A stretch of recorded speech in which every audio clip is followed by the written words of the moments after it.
Kyla didn't know the stranger at the corner table was the Alpha King. She didn't know he'd been watching her for 3 nights, trying to decide if she was the answer to his desperate search, or just another dead end. And she definitely didn't know that pouring him one last drink would unravel every secret she'd spent her life protecting. All she knew was that if she didn't get the tap room closed in the next 10 minutes, old Roger would dock her wages again, and she couldn't afford to lose another copper.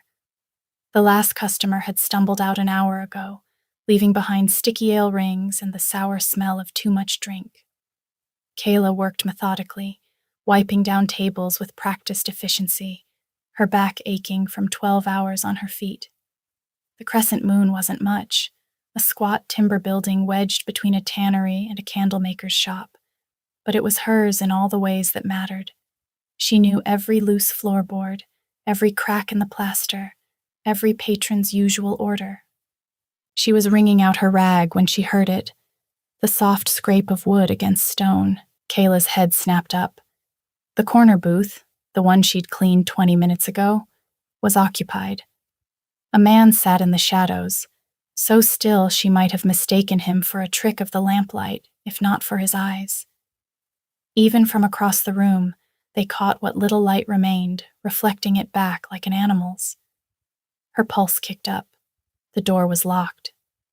She'd checked it herself, sliding the iron bolt home with her own hands, which meant he'd been here the whole time, sitting in silence while she worked. "We're closed," Kayla said, keeping her voice steady.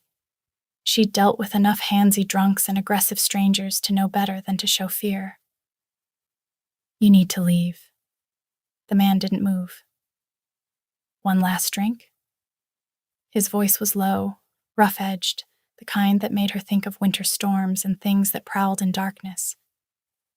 "I said I heard you." He leaned forward slightly, and the lamplight finally found his face. Kayla's breath caught. He was beautiful in the way dangerous men were beautiful, all sharp angles and controlled power, with dark hair that fell past his collar and a jaw that was impossibly chiseled.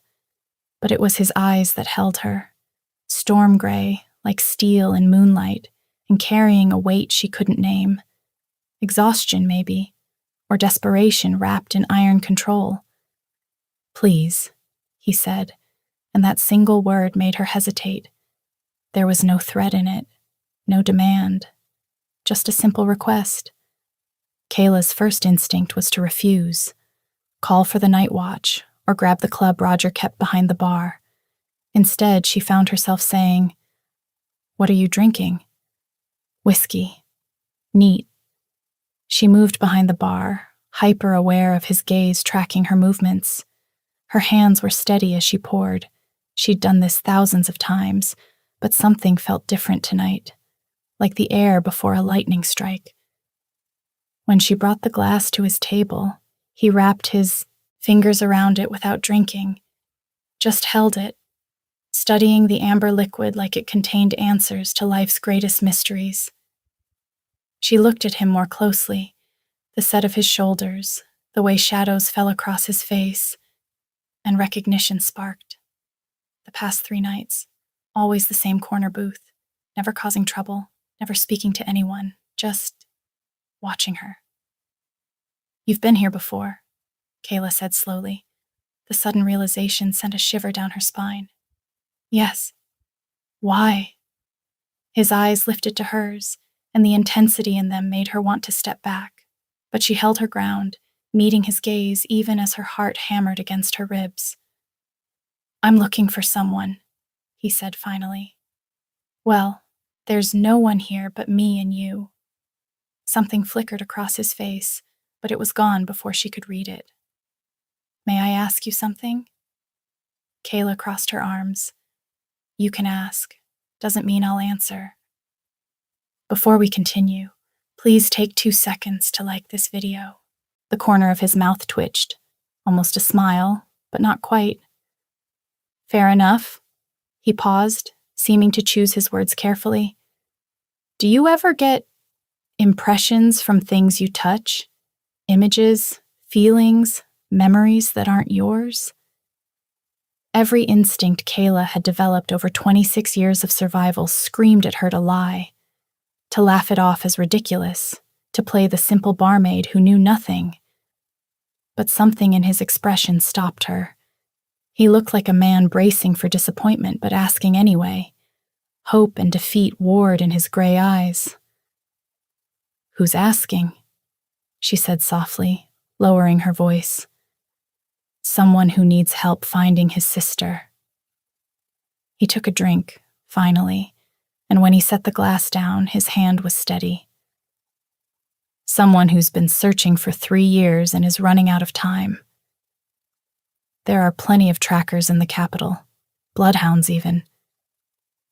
I've tried them all. My sister isn't lost in a forest or hiding in some village. She was taken by people who know how to disappear. The only chance I have of finding her is through the objects she left behind, and for that, I need someone with your particular gift." Kyla's mouth went dry. "I don't know what you're talking about."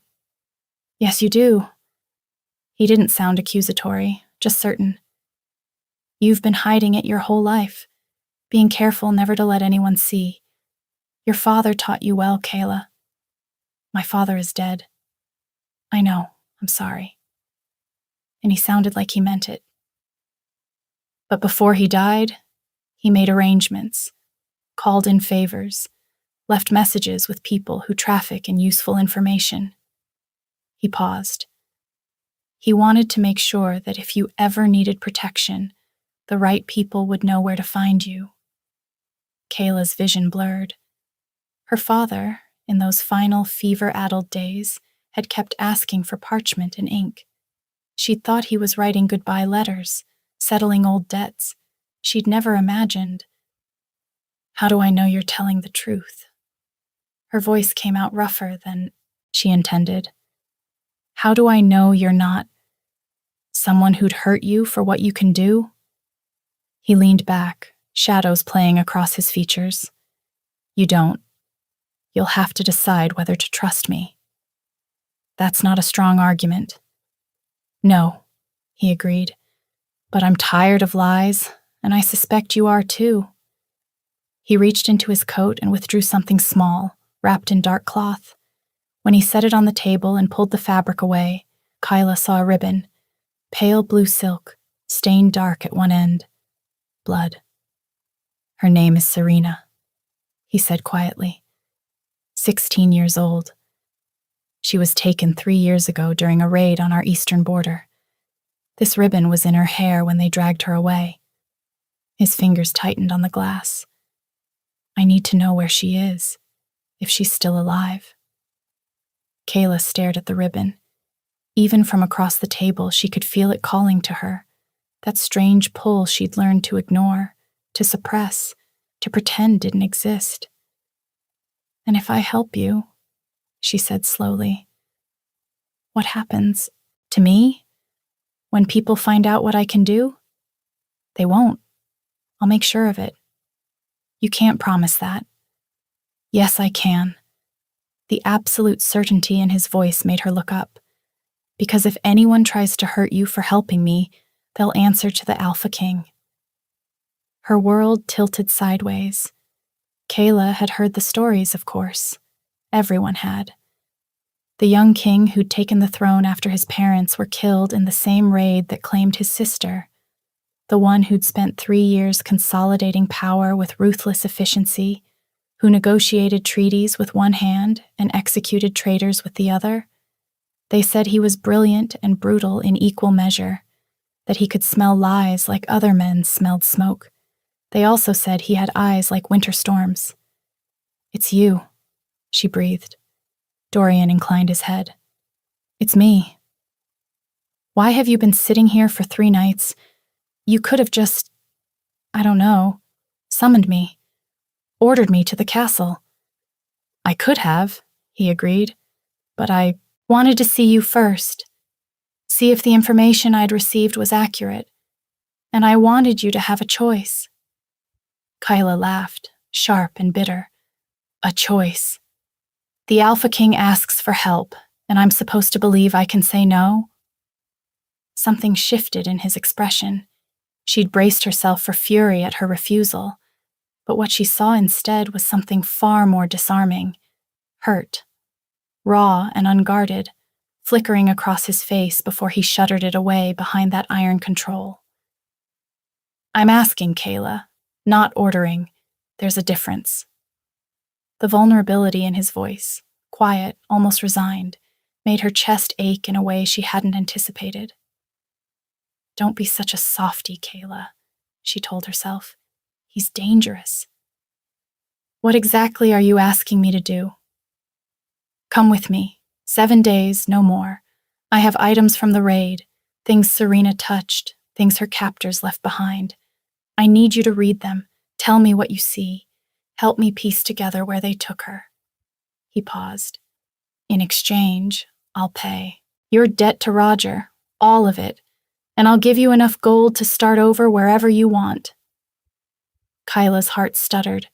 Her debt to Roger was crushing. 600 gold pieces her father had lost in a card game 2 weeks before he died. She'd been working it off for 4 years, barely making a dent in the interest, let alone the principal. With that kind of money, she could leave this place, start fresh somewhere Roger couldn't find her. So, after 7 days, I'm free to leave? She asked. Yes, I'll give you my word. His eyes held hers. I won't trap you, Kayla. Whatever you decide, you walk away when it's done. She looked at the ribbon again. Thought about a 16-year-old girl, stolen from her home. Thought about her own mother, burned alive when Kayla was 8 because someone had seen her predict a neighbor's death and decided she was a witch. Thought about the life she'd been living, hiding, serving drinks, belonging to Roger in all the ways that mattered, even if the law called it employment. 7 days, she said firmly, and then I want the gold and my freedom. You have my word. I want a blood oath. Dorian's eyebrows rose slightly. You don't trust easily. I've learned not to. He pulled a knife from his belt, a beautiful thing, the hilt wrapped in leather, the blade etched with symbols she didn't recognize. Without hesitation, he drew it across his palm. Blood welled up, dark in the lamplight. He offered his hand. Kayla took the knife with shaking fingers and made her own shallow cut. The pain was sharp, immediate. When she pressed her palm to his, she felt it, a shock of recognition that went bone deep, like her body had somehow been waiting for this contact her entire life. Magic flared between them, sealing the oath. But beneath it, wrapped around it, she felt something else, something that made her skin prickle and her breath catch. A bond, the kind her mother had told her about in whispered bedtime stories, the kind that only happened once in a lifetime, if you were lucky. Or cursed. Dorian's hand tightened on hers, his eyes widening slightly. Did he feel that too? Neither of them spoke. After a moment that stretched too long, he released her hand and pulled a clean cloth from his pocket, tearing it in half. He offered her a piece first, waiting until she took it before wrapping his own palm, his movements deliberate and controlled. Their fingers had brushed as she took the cloth, and that spark flared again, smaller this time, but no less electric. Tomorrow, he said, his voice rougher than before. I'll send someone to collect you at dawn. I have a shift. Kayla. He stood, and she realized just how tall he was, how much space he took up, even when he was trying not to be intimidating. Let me worry about Roger. You just be ready. He left the way he must have entered, through the back door that she definitely remembered locking, and disappeared into the night. Kayla stood in the empty taproom, staring at her bandaged palm, and wondered what she'd just agreed to. Dawn came too quickly. Kyla had barely slept, her mind spinning through possibilities and fears. She'd packed her few belongings, 2 dresses, a comb that had been her mother's, a book of pressed flowers her father had made, and sat by her window watching the sky lighten from black to gray to pale pink. The knock, when it came, was professional. She opened the door to find a man in dark leathers, his expression neutral. "Miss Kayla? I'm Rafe. His Majesty sent me to escort you." "I need to tell Roger. Already handled." Rafe's tone was respectful but final. "Your wages have been paid through the month, and your debt has been cleared. You're free to go." Kayla blinked. "Just like that?" "Just like that." She followed Rafe through the waking city, acutely aware of the stares they attracted. She wasn't dressed for travel with royalty, just her usual brown work dress and a patched cloak, but Rafe didn't seem to care. He led her through the merchant quarter, past the grand houses on the hill, to where the city walls gave way to forest. 3 horses waited. Rafe mounted one, and a younger man with copper-colored hair took another. The third was midnight black and easily the most beautiful creature Kayla had ever seen. "That's Willow," Rafe said. "She's gentle. Just follow our lead." The ride took 2 hours. They left the road after the first hour, following paths that seemed to exist more in Rafe's memory than in any visible trail. The forest grew denser, older, until Kayla felt like she'd stepped into a different world entirely. Then the trees opened up, and she saw it. The castle was carved into the mountain itself, all dark stone and sharp angles, with towers that seemed to grow from the rock face. It was beautiful in a harsh, unforgiving way. The kind of beauty that reminded you it could kill you if you weren't careful. They crossed a bridge over a gorge so deep Kayla couldn't see the bottom. Inside the walls, the castle courtyard bustled with activity. Warriors training, servants hurrying between buildings, children playing near a fountain. Everyone moved with purpose, but there was an ease to it. These people weren't afraid. Rafe led her through corridors lined with tapestries depicting battles and hunts. Finally, he stopped at a heavy oak door. "His Majesty is inside. He's expecting you." Kayla's stomach flipped. She smoothed down her dress, pointlessly, since it was still wrinkled from travel, and knocked. "Come in." She pushed open the door to find Dorian standing by the window, backlit by morning sun. He'd changed since last night. Gone were the nondescript travel clothes, replaced by dark trousers and a linen shirt that did nothing to hide the breadth of his shoulders. His hair was still damp, like he'd recently bathed. When he turned, his eyes found hers immediately. That same intensity from the pub, but somehow softer in daylight. "Kayla, thank you for coming. I gave you my word." He crossed the room, moving with that predator's grace she'd noticed before. "Still, thank you." He gestured to a table where several items lay spread across dark velvet. "These are what I've collected. Things from the raid, from the places we think they held her after. I need you to tell me what you see." Kayla approached slowly. There was the ribbon, of course, but also a torn piece of fabric that might have been from a cloak. A small knife with a carved handle, a button made of bone. Each item seemed to pulse with residual energy, calling to the gift she'd spent so long suppressing. "It's not pleasant," she said. "What I see. Sometimes it's just flashes, colors, emotions, but sometimes it's more, like living through someone else's memory. I understand. And it drains me, leaves me shaky, sometimes sick." "I'll be here," Dorian said quietly. "If you need to stop, just say so." Kyla picked up the ribbon first. The moment her fingers closed, around the silk, the world dissolved, replaced by a vision. She's running. The forest is dark, and the men behind her are laughing, making a game of the chase.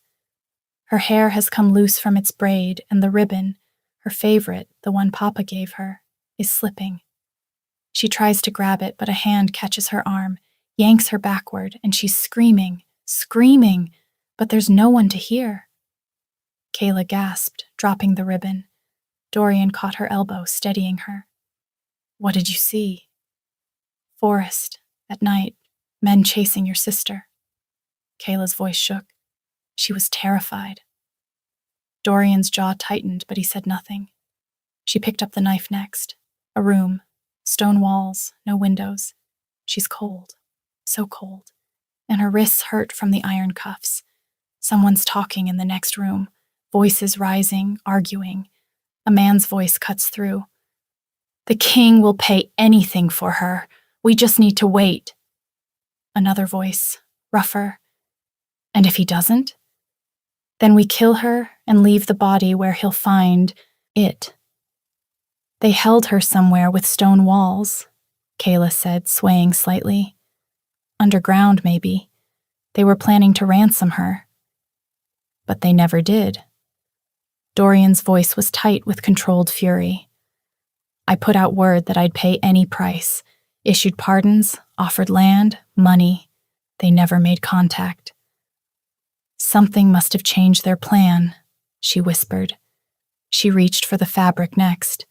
This one was harder, older, the memories more fragmented. Movement. She's being transported, covered with a rough blanket that smells like horses and mildew. Voices again, but different ones. A woman this time. Lord Shaw wants her moved to the eastern estate. Keep her quiet. Keep her hidden. Someone asks, why? The woman laughs, and it's a cruel sound. Because the king has been too distracted searching. Time to make sure he stays that way. Kayla dropped the fabric like it burned her. Lord Shaw, she said. Do you know that name? Dorian had gone very still. Yes, he's on my council. One of my father's oldest advisors. He's the one who has her, or did have her. Kyla pressed her palm to her forehead, trying to steady herself. They moved her to an eastern estate. They wanted to keep you distracted. Distracted from what? I'm not sure. I only caught a snippet. Dorian was silent for a long moment. When he spoke again, his voice was dangerous. Shaw has served this kingdom for 40 years. He held me when I was a child. He swore loyalty to my father on his deathbed. I'm just telling you what I saw. I'm not questioning you. He ran a hand through his hair. I'm just trying to understand why. He looked at the remaining items on the table. Can you continue? Give me a moment. Her limbs felt heavy, her head swimming like she'd surfaced too quickly from deep water. The visions always left her hollowed out, wrung dry, but this one had taken more than usual. He poured water from a pitcher, brought it to her. Their fingers brushed when she took the cup, and that spark of recognition flared again, the bond, pulling at them both with an insistence that made her breath catch. Dorian stepped back quickly, putting distance between them like it physically hurt him. Take your time. Kayla drank, trying to ignore the way her hand trembled, and whether it was from the vision's aftershocks or from the loss of his touch, she couldn't say. She picked up the button. Different room, better furnished. She's older now. This memory is recent. She can see her reflection in a polished mirror across the room. Her hair is longer, her face thinner, but it's definitely Serena. She's wearing a simple dress, not chains. A woman brings food, the same voice from before. Lord Shaw says you're to be ready by week's end. Serena's voice hoarse from disuse. Ready for what? The woman smiles. To go home, dear. Isn't that what you want? She's alive, Kayla breathed. She's alive, and she's at Lord Shaw's estate. They're planning to move her again within the week. Dorian's relief was palpable. You're certain? The memory was recent, days old maybe. She set down the button carefully. But Dorian, They're not holding her prisoner anymore, at least not visibly. It looked like she was a guest. A guest who can't leave. Dorian paced to the window, his shoulders rigid. If Shaw wanted a ransom, he would have contacted me. If he wanted to kill her, she'd be dead already. So what's his endgame? Leverage? Kayla proposed quietly. Keep her alive. Keep her hidden. You spend your resources searching, neglecting other threats, and when he's ready... She trailed off, not wanting to finish the thought. When he's ready, he produces her. Dorian's voice was ice. Claims he rescued her, becomes a hero, or he uses her to force concessions, marriage alliances, land rights, council votes. He turned back to Kayla. Shaw has a son, unmarried, ambitious. If he could force a betrothal between Serena and his son, he'd bind his family to the throne? She finished his thought. Exactly. Kayla felt the last vision draining away, leaving her weak. Her knees buckled, and she barely made it to the nearest chair before collapsing into it. Dorian was beside her in an instant, one hand catching her elbow, the other braced against the chair's arm, caging her in without quite touching. Are you all right? Just tired. It takes a lot out of me. She was acutely aware of how close he was, the heat radiating from him, the way his eyes searched her face with great intensity. Then rest. We'll continue tomorrow. There are more items? Tomorrow, he said firmly, but his thumb brushed against the inside of her elbow, so brief she might have imagined it. You're no good to me if you collapse. There was something in his tone that sounded like genuine concern, raw and unfiltered, like she mattered beyond her usefulness, beyond the 7 days. Why are you being kind to me? Kayla asked before she could stop herself. Dorian's expression softened. Because you're helping me find my sister. You didn't have to say yes, because... He stopped, seeming to reconsider his words. Because you deserve kindness. But you don't know me. I know you've been hiding your entire life. I know you work yourself to exhaustion paying off a debt. I know you're brave enough to face your fears when it matters. His eyes held hers. That's enough. The air between them felt charged again, crackling with that invisible pull. That recognition. Kyla's heart hammered as she watched something like desire flicker across his face before he locked it down. The rational part of her wanted to flee the room, but the rest of her wanted to lean in, close the distance. The bond, she said quietly, forcing the words out. When we made the oath, did you feel it? Yes. What does it mean? Dorian was silent for a long moment, and she saw the tension in his shoulders, the way his hands flexed like he was physically restraining himself from reaching for her. It means you're my mate. Or could be, if we both chose it. He held up a hand before she could speak, though she saw it tremble slightly. But I meant what I said. 7 days, and you're free. The bond doesn't change that. You have a choice. So if I choose to walk away, then I'll let you go. The words sounded like they were being torn from him, each one costing something vital.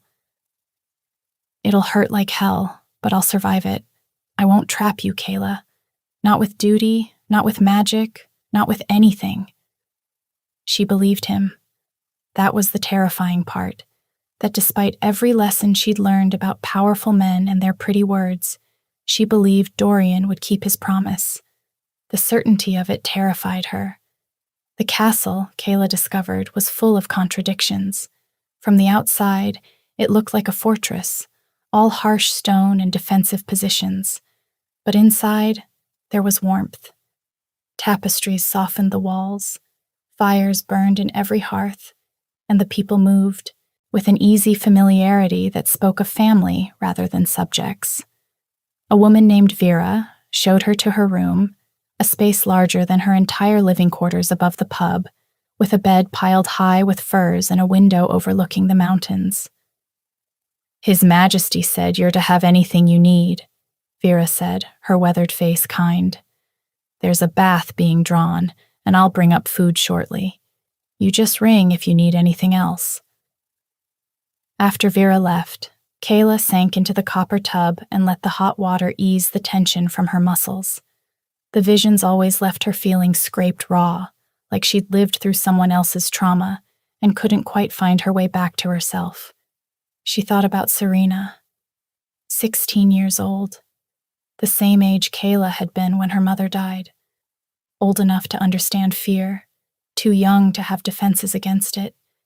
And she thought about Dorian, the way he'd touched her elbow so carefully when she'd swayed, the way he'd promised her freedom even as the bond pulled between them.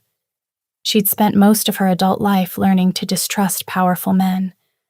Roger had seemed harmless at first, just an old man offering employment to a girl with nowhere else to go. It wasn't until the debt appeared, until the interest started compounding, until she realized she'd never be free, that she understood the trap. But Dorian didn't feel like Roger. He felt dangerous in a different way, not because he'd trap her, but because part of her wanted to stay, wanted to believe in this dark fairy tale where the king was fierce but kind, and the bond was real, and she got to be chosen instead of used.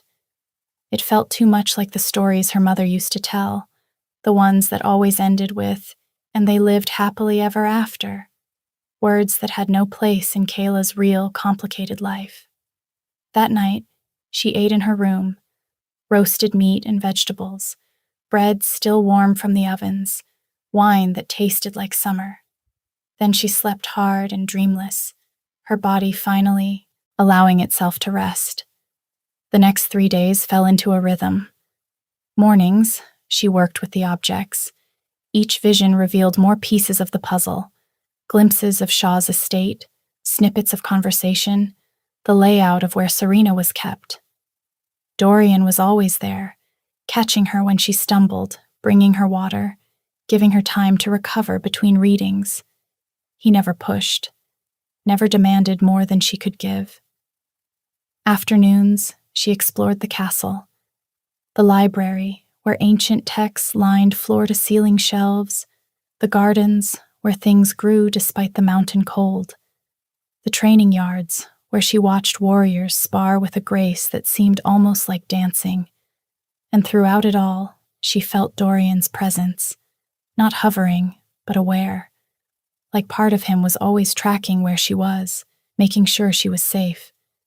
Evenings were hers, usually, but on the third night, she found him on the battlements, staring out at the darkening forest. "Couldn't sleep?" she asked, joining him, at the wall. "Thinking." He didn't look at her, but she felt his awareness shift. "We know where Serena is now. Shaw's eastern estate is 3 days' ride. I'm planning the approach. How many men, what route, how to extract her without alerting Shaw before we're ready." "You think he'll run?"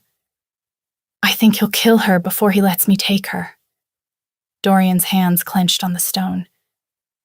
"If he realizes we know, if he suspects we're coming, he'll eliminate the evidence." "So you need the element of surprise?" "Yes." Kayla studied his profile. "You're afraid?" "Of course I'm afraid." His voice was rough. "She's all I have left of my family. If I fail again, you won't." "You don't know that." "You're right," Kayla said. "But I know you won't stop trying. I've seen it in every vision, Dorian. Serena survived because she knew you were looking, because she believed you'd come." He finally looked at her, and the vulnerability in his expression made her chest ache. "What if I'm too late?" "You're not. I saw her days ago. She's alive, and she's waiting." Dorian reached out, slowly, giving her time to pull away. When she didn't, his hand cupped her cheek. The touch was gentle, reverent, and the bond between them flared bright. I'm trying very hard not to ask you to stay, he said quietly.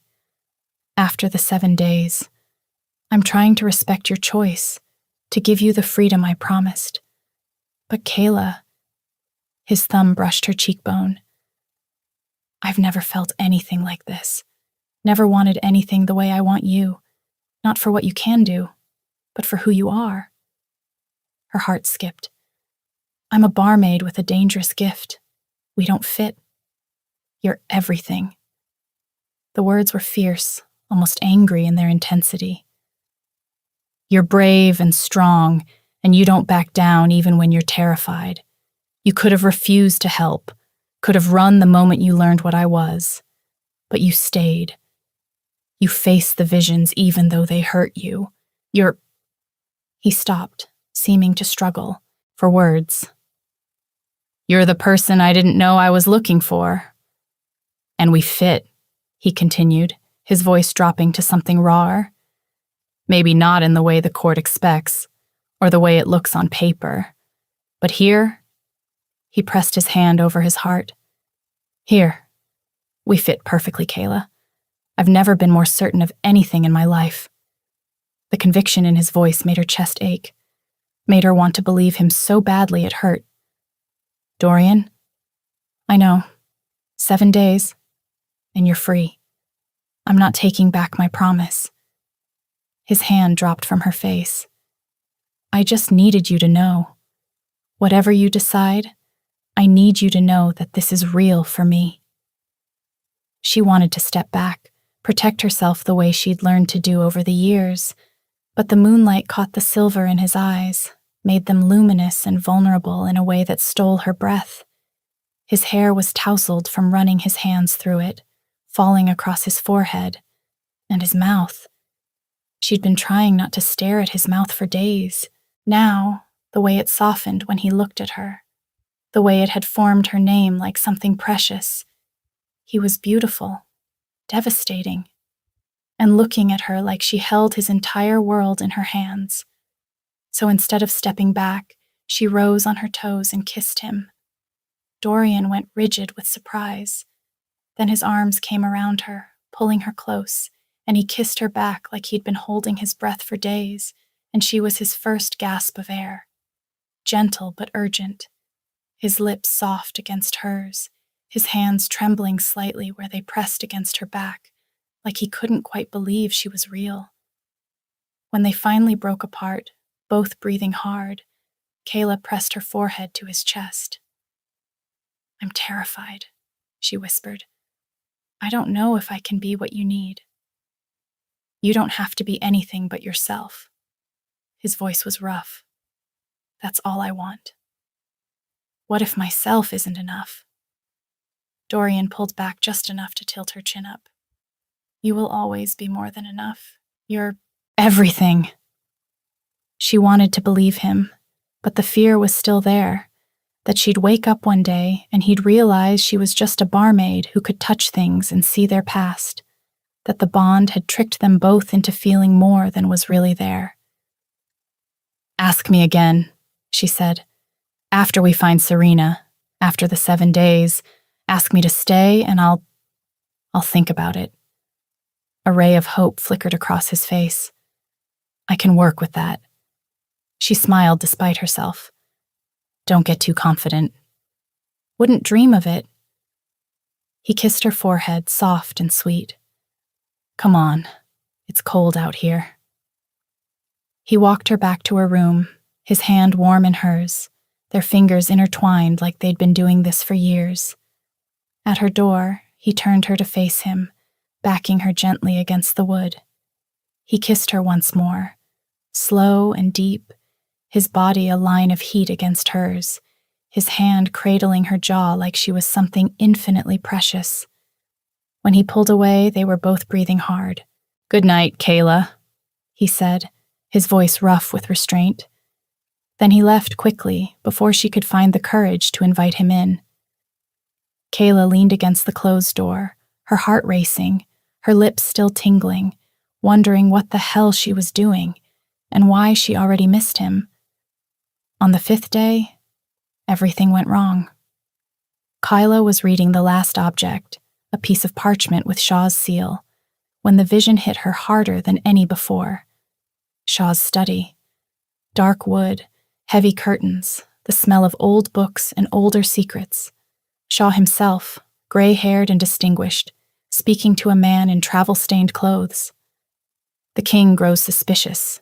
His guest has been too effective at gathering information. The man. Should we move the girl? Shaw considers. No. Moving her creates risk. But we should eliminate the guest. Make it look like an accident. The king will be devastated, distracted. We'll have the opening we need. Kayla came out of the vision gasping. Dorian, he was already there, steadying her. What did you see? Shaw knows. About me. About what I can do. He's planning to. Her voice broke. He's coming after me. He'll make it look like an accident. Dorian's expression went cold and lethal. When? Soon. I don't know exactly. She gripped his arms. But Dorian, he said you've been distracted. That eliminating me would give him an opening. An opening for what? A coup. Dorian's voice was flat. I think he's been game planning this for years. Took Serena to keep me occupied, to weaken my position. And then, if I'm grief-stricken over losing you... He looked at her, and she saw fear beneath his icy exterior. You're not staying here. I'm sending you away tonight, with guards. Don't do that. Kayla. No, she repeated firmly. If I run, Shaw wins. He gets to keep Serena, keep his plans. You'll be fighting enemies on all sides without knowing who to trust. I'd rather fight blind than lose you. The words hit her square in the chest. You're not going to lose me. But we need to be smart about this. Smart would be keeping you safe. Smart would be using me as bait. Kayla's mind raced. Shaw thinks I don't know. That's an advantage. We let him make his move, catch him in the act. Then we have proof of treason. His hands framed her face. I won't use you as bait. I won't risk you like that. It's my choice to risk. And it's my choice to protect you. His eyes were fierce. You think I could stand there and watch you walk into danger? Watch him try to hurt you and do nothing? You'd be ready to intervene, Dorian. What if I'm not fast enough? His voice cracked. What if something goes wrong and I lose you? Kayla's heart clenched. She'd never seen him like this. The iron control stripped away, leaving raw fear in its place. You won't lose me, she said softly. I'm harder to kill than I look. That's not funny, Kayla. I'm not joking. She covered his hands with hers. But I am serious about this. We have one chance to save Serena and stop Shaw. If we run now, we lose both. Dorian closed his eyes, warring with himself. If we do this, you don't leave my sight. Not for a second. Agreed. And at the first sign of real danger, you run. You don't argue, you don't hesitate. You run, and you let me handle Shaw. That's not negotiable. His eyes opened, storm gray and uncompromising. I need to know you'll be safe, please. Okay, I promise. He pulled her into his arms, holding her so tight she could barely breathe. I'm going to end him, he said against her hair, for taking my sister, for threatening you, for every moment of fear he's caused. I know. You should be horrified by that. I'm not. And she wasn't. Kayla had never been drawn to ruthless tactics, but right now, with danger circling, all she felt was grateful for his protection. I trust you. Dorian pulled back to look at her. Say that again. I trust you. Something in his expression cracked, open, all that careful control shattering. He kissed her hard, desperate, pouring everything he couldn't say into it. His fingers tangled in her hair, tilting her head back as he deepened the kiss, and she melted into him, her hands fisting in his shirt to pull him closer. When they finally broke apart, both gasping for air, they were shaking, his forehead pressed to hers, his thumb tracing her swollen bottom lip. "Kayla," he breathed, and her name sounded like a prayer. "After this is over, after Serena is home and Shaw is dealt with and you've had time to breathe, I'm going to ask you properly, court you the way you deserve. You're that confident I'll say yes?" His smile was crooked, vulnerable. "No, but I'm that determined to prove I'm worth the risk." Shaw made his move the next evening. Kyla was in the library, Dorian nearby but giving her space, as agreed, when a servant brought tea. The girl was young, nervous, and Kayla almost didn't catch it. But there was something in the way she set down the cup. Too careful, too deliberate. Kayla reached for the tea, letting her fingers brush the porcelain. Shaw's voice. "Put it in her evening tea. Wolfsbane, enough to stop her heart. Make sure the king finds her. The grief will be useful." Kayla set down the cup without drinking. "Thank you," she told the servant girl, who fled with relief clear on her face. Dorian was at her side instantly. "Poisoned?" "Wolfsbane." His jaw tightened. He moved faster than expected. "Or we're running out of time." Kayla stood. "We need to go, tonight. If Shaw's desperate enough to poison me in your own castle, he's planning something bigger." Dorian was already moving, calling for Rafe. Within minutes, the plan was set. They'd ride out within the hour, a small force to avoid detection, straight to Shaw's eastern estate. They assembled in the courtyard as the sun set. 20 warriors, all people Dorian trusted absolutely. Kyla wore borrowed leathers, more practical than her, dress, and felt the weight of a knife at her belt. She didn't know if she could use it, but having it helped. Dorian pulled her aside before they mounted. "Last chance to stay here. I can leave guards." She took his hand. "We do this together." He nodded, then turned to his warriors. "Shaw has taken something that belongs to me. Tonight, we're taking her back, and anyone who stands in our way answers to me." The ride was hard and fast. They traveled through the night, stopping only to rest the horses. Dorian stayed close to Kyla the entire time, one hand always within reach. Dawn was breaking when they reached Shaw's estate, a sprawling manor house surrounded by gardens and guards. "Too many," Rafe muttered. "We'll have to fight through." "No, we don't," Kayla pointed to the eastern wing. "That's where she is. I saw it in the visions. If we can get in through the servants' entrance..." Dorian studied the building. "It could work. Rafe, take half the men and create a distraction at the main gate. We'll slip in through the back." It almost worked. They made it inside, moving through empty corridors toward the eastern wing. Kyla could feel Serena's presence, that strange pull her gift gave her toward objects she'd touched. Closer, closer. Then Shaw stepped out of the shadows, flanked by a dozen armed men. "Your Majesty." Shaw's smile was cold. "I wondered when you'd figure it out." Dorian moved in front of Kyla instantly. "Where is she?" "Safe, for now." Shaw's eyes flicked to Kayla. "I see my servant failed in her task. Pity. It would have been cleaner."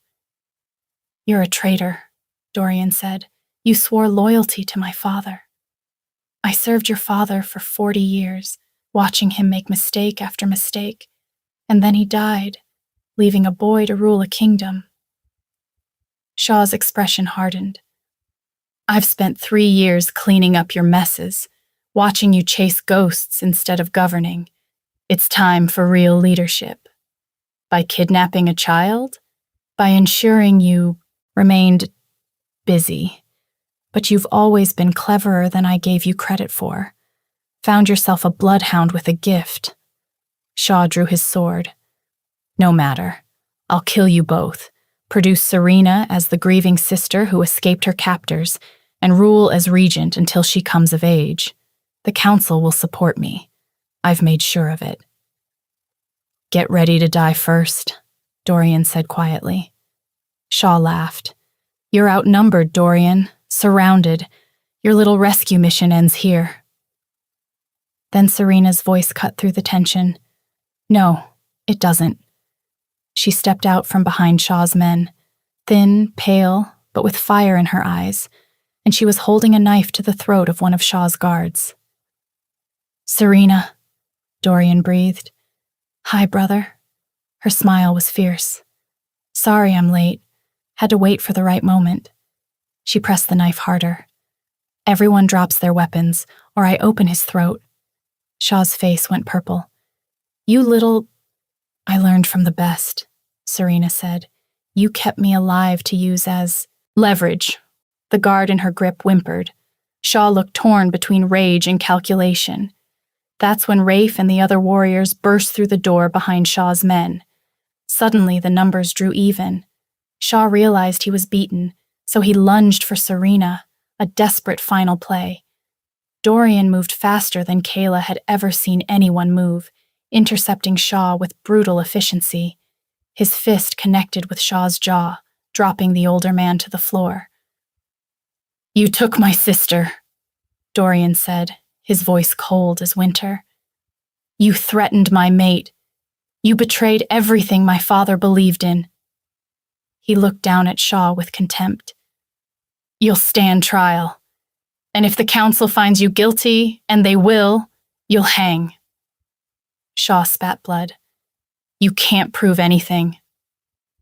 Actually, Kayla stepped forward. I can. She pulled out a small leather journal, one she'd taken from Shaw's desk during the confrontation. Everything's in here. Dates, payments, correspondence with the Blackwater Pack, every detail of your conspiracy. She'd seen it in her vision, had known exactly where to look. The evidence is compelling. Shaw's face went ashen gray. Take him, Dorian growled. Rafe and two others hauled Shaw to his feet, binding his hands. Then Dorian turned to Serena. For a long moment, brother and sister just stared at each other. Then Serena dropped the knife and ran into his arms.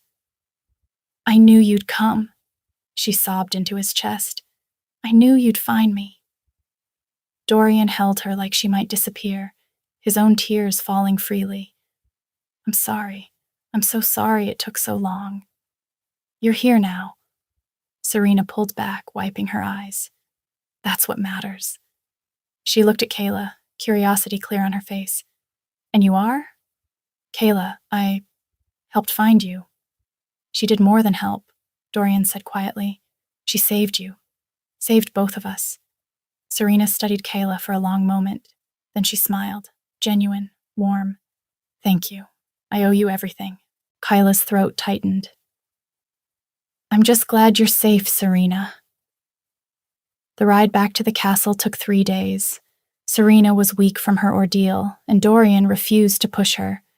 They camped each night, and Kayla watched them slowly knit back together, talking quietly by the fire, Serena telling stories about her captivity with dark humor that made Dorian wince. She's stronger than I remember, Dorian said to Kayla on the second night, when Serena had fallen asleep wrapped in furs. She had to be, to survive. He stared into the flames. I spent 3 years imagining the worst, and some of it happened. Shaw was cruel in ways I'm only beginning to understand, but she survived it, found ways to endure. Like someone else I know, Kayla said quietly. Dorian looked at her. I'm nothing special. You kept searching when everyone said to give up.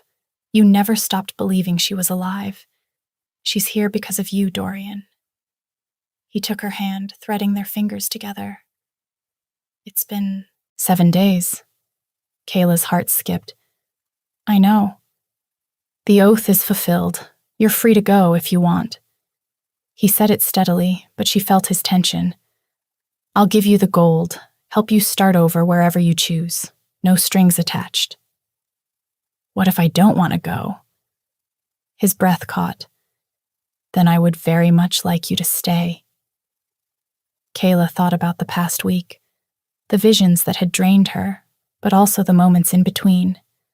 Dorian's gentleness when she was exhausted, his fierce protectiveness, the way he looked at her like she hung the moon, the castle that had started to feel like home, the people who'd welcomed her without question, and the bond, humming between them, promising something she'd never dared want. I'm still terrified, she admitted, of this, of being a queen, of everything that comes with choosing you. I understand. But I'm even more terrified of walking away. She met his eyes. Of spending the rest of my life wondering what we could have been. Dorian's expression transformed. Is that a yes? It's a, let's see where this goes. She smiled. Court me properly, like you promised. Give me time to figure out what being your mate means. And maybe we'll find our way there together. I can work with maybe. He pulled her close, kissing her soft and deep. I'll court you so thoroughly you'll be sick of me. I doubt that. Just wait. I'm very persistent. She laughed against his mouth. I'm counting on it. 3 months later, Shaw's trial concluded. The evidence was overwhelming. Kayla's testimony, the journal, witnesses who came forward once they knew Shaw couldn't retaliate. The council found him guilty of treason, kidnapping, attempted murder, and conspiracy. He hanged at dawn, and Kyla didn't attend. She'd seen enough of Shaw through her visions. She didn't need to see him die. Instead, she spent the morning in the castle library with Serena, who was slowly recovering. The girl was sharp, funny, and had taken to following Kyla around like a persistent shadow. He really loves you, you know, Serena said, not looking up from her book. Dorian, I've never seen him like this. Like what? Happy. Serena glanced at her. He's always been good at the king part, the duty, the decisions, the weight of the crown. But you make him remember he's also just a man, someone who deserves softness. Kayla felt her cheeks heat. We're taking things slow. Slow. Serena's tone was skeptical. Is that what we're calling the way he looks at you at dinner? Like you're the only person in the room? He's being respectful, giving me space. He's being an idiot. Serena set down her book. Kyla, I know you're scared, but you should see him when you're not looking. The way his whole face changes when you walk into a room. The way he talks about you to the council, like you're the smartest, bravest person he's ever met. She paused. Don't make him wait too long. Life's too short. Trust me, I know. Kayla thought about that conversation all day. That evening, she found Dorian on the battlements, their spot now. He smiled when he saw her, and her heart did that stupid fluttering thing it always did. Serena cornered me today, Kayla said, joining him at the wall. Oh no, what did she say? That you're an idiot for going slow. Dorian laughed. She's not wrong, but I meant what I said. I want to do this right. What if I'm done going slow? He went very still. Kayla, I love you, she said, the words finally breaking free. I think I've loved you since that first night in the pub, when you said please like you'd forgotten how, and I'm done being afraid of it. Dorian turned to her, his eyes bright. Say that again. I love you, Dorian, and I want to stay, not for 7 days or 3 months, but for always, if you'll have me. He kissed her breathless, lifting her off her feet and spinning her around. When he set her down, both of them were laughing. Marry me, he said. Bond. With me. Let me spend the rest of my life proving you made the right choice. Yes. She didn't hesitate. Yes to all of it. From somewhere below, Serena's voice drifted up. Finally! They both laughed, and Dorian pulled Kayla close. Fair warning, he murmured against her hair. My sister is going to be insufferable about this. I can handle her. I know you can. You can handle anything. He tilted her chin up. You're remarkable, Kayla, and I'm going to spend every day making sure you know it. She kissed him again, softer this time. I'm holding you to that. They stood together as the sun set, wrapped in each other and the bond that had brought them together. Kyla thought about the woman she'd been, afraid, trapped, certain she'd never be free. That woman wouldn't recognize her now, wouldn't believe this was possible. But it was. All of it. The love, the freedom, the future stretching bright before them. And for the first time in longer than she could remember, Kayla let herself hope. The bonding ceremony was held under the full moon, with Serena standing beside them and the entire court as witnesses. Kyla wore deep blue silk that made her eyes glow, and Dorian wore formal leathers marked with his family crest. When they spoke their vows, promising partnership and choice and love freely given, Kayla felt the bond snap fully into place.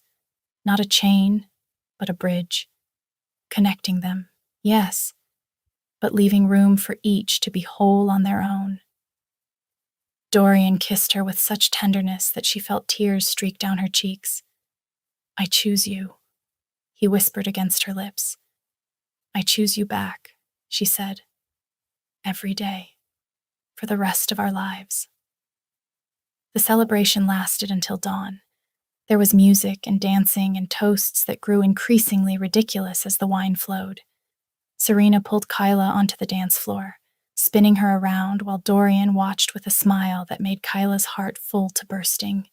Later, much later, they slipped away to their chambers, the rooms that were officially theirs now.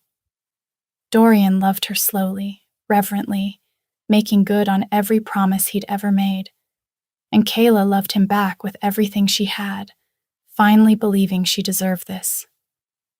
Afterward, they lay tangled together in the moonlight. Tell me something, Dorian said, his fingers tracing lazy patterns on her shoulder. Something I don't know. Kayla thought for a moment. I used to dream about running away, starting over somewhere no one knew me, where I could be invisible. And now? Now I'm exactly where I want to be. Seen, known, loved. She tilted her head to look at him. You gave me freedom, and I used it to choose you. Dorian's expression softened. You gave me something too. What's that? Hope. The belief that I could have this. Real love, real partnership, after everything I'd lost. He kissed her forehead. You're my second chance, Kayla, and I'm never taking it for granted. She pressed closer, feeling safe and cherished, and home. Your turn.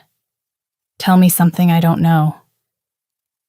I knew you were special that first night, he admitted, before I knew about your gift, before the bond, just watching you work, the way you moved, the way you treated every drunk with dignity even when they didn't deserve it. I thought, she's someone who survived things, but didn't let them make her cruel. And I wanted to know you. Just wanted to know me?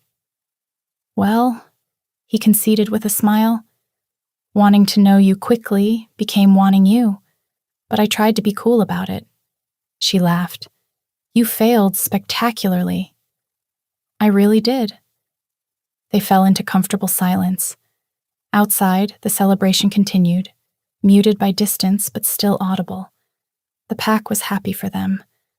Kayla had been accepted fully, not just as Dorian's mate, but as one of them. What happens now? She asked quietly. Now we live. Dorian said simply. We help Serena heal. We strengthen the kingdom. We deal with whatever challenges come. He pulled her closer.